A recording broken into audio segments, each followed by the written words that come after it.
Hi, I will be talking about Paul Delaroche's one of the most famous paintings, The Young Martyr. He made the first version of this painting in 1853.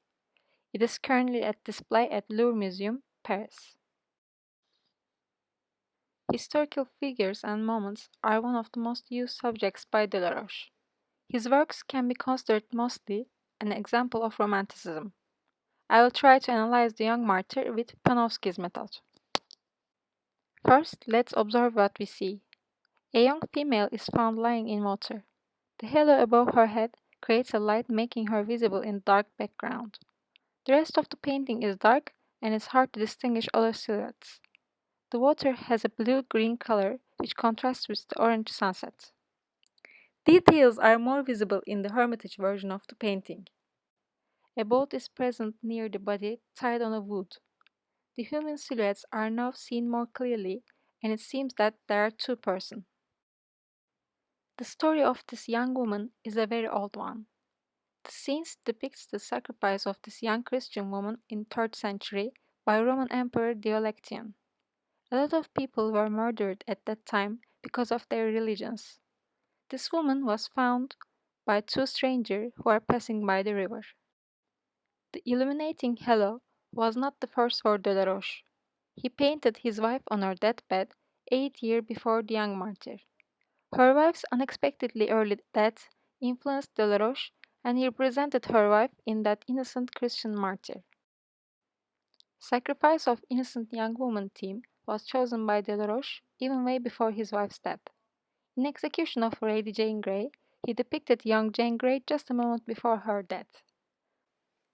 The white dress makes people think the contrast between her innocence and the horror of execution. In reality, this execution was realized in a crowded hall, but Delaroche chose to show her loneliness by drawing her in a lonely and dark room. Another painting by Delaroche, also showing a young woman praying to her God in front of a very angry-looking man. The story is again changed by Delaroche, and he decided to paint Joan of Arc and Cardinal of Winchester together, even though they never meet in her cell. After Gautier's comment about Young Martyr as the Ophelia of Christians, the painting always compared to the famous character of Shakespeare's Hamlet. The stories differ as Ophelia is not murdered, but French artists impressed by the heroines of English history. Drowning, on the other hand, was thought a feminine way of dying, and water often related to the behavior of women, unbalanced and passive. The most famous French artist of the time was Eugène Delacroix. In his famous work, he depicted the Assyrian king Sardanapalus in 6th century after giving the order of murder for all of his possessions.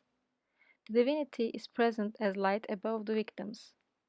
The horror of the scene contradicts with the reckless mimics of the king. After 1789, French artists tend to find the real heroes among ordinary people. Delaroche connects his way of interpreting historical scenes to his personal feelings by showing her wife as a martyr. Thank you for listening.